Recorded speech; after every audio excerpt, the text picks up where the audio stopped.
विनेश फोगाटनं आंतरराष्ट्रीय क्रीडा लवादाकडे दाद मागितलेली आहे। वजनवाढीमुळे अपात्रतेच्या निर्णयाला तिनं आव्हान दिलेलं आहे। विनेशच्या बाजूने निर्णय झाल्यास विनेशला संयुक्त रौप्य पदक मिळू शकतंय। आजच पॅरिसमध्ये या सगळ्यावरती सुनावणी अपेक्षित आहे।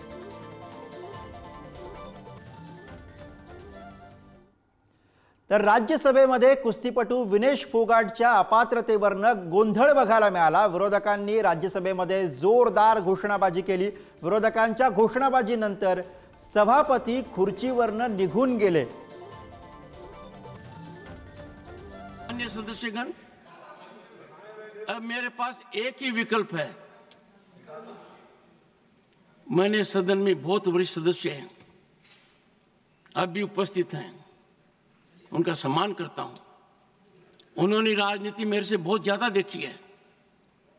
दुखी मन से मैं मेरी शपथ से दूर नहीं भग रहा हूं, पर मुझे जो आज मैंने देखा है, जिस तरीके का व्यवहार सदस्य ने किया है, शारीरिक रूप से किया है, जिस तरीके का व्यवहार इधर से भी हुआ है, मैं कुछ समय के लिए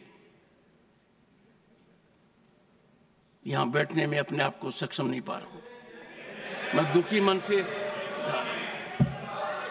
नमस्कार। तर राज्यसभेमध्ये उपराष्ट्रपती जगदीप धनखड यांची ही कृती आपण बघितली।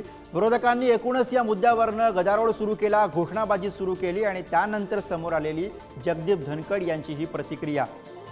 विनेश फोगाट हिच्या मुद्द्यावरनं विरोधक आपल्याला सातत्यानं कालपासून आक्रमक पाहायला मिळतात। घोषणाबाजी आपल्याला काल बघायला मिळाली होती संसदेच्या परिसरामध्ये आणि आज राज्यसभेमध्ये हा मुद्दा लावून धरला गेला। जोरदार घोषणाबाजी, गदारोळ विरोधकांकडून केला गेला आणि त्यानंतर जगदीप धनखड यांनी अशा पद्धतीने वॉकआउट करत आपली प्रतिक्रिया दिलेली आहे।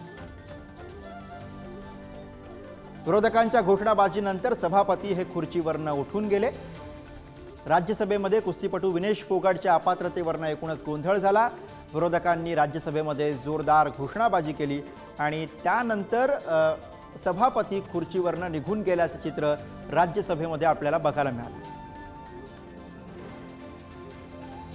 विनेश फोगाट हिला अपात्र ठरवल्यानंतर आपल्याला सर्व स्तरामधून यावरती प्रतिक्रिया उमटताना बघायला मिळतात आणि तशीच राजकीय प्रतिक्रिया सुद्धा कालपासूनच पुढे येते आहे आणि आज याचंच प्रतिबिंब आपल्याला राज्यसभेमधल्या गदारोळामध्ये बघायला मिळालं।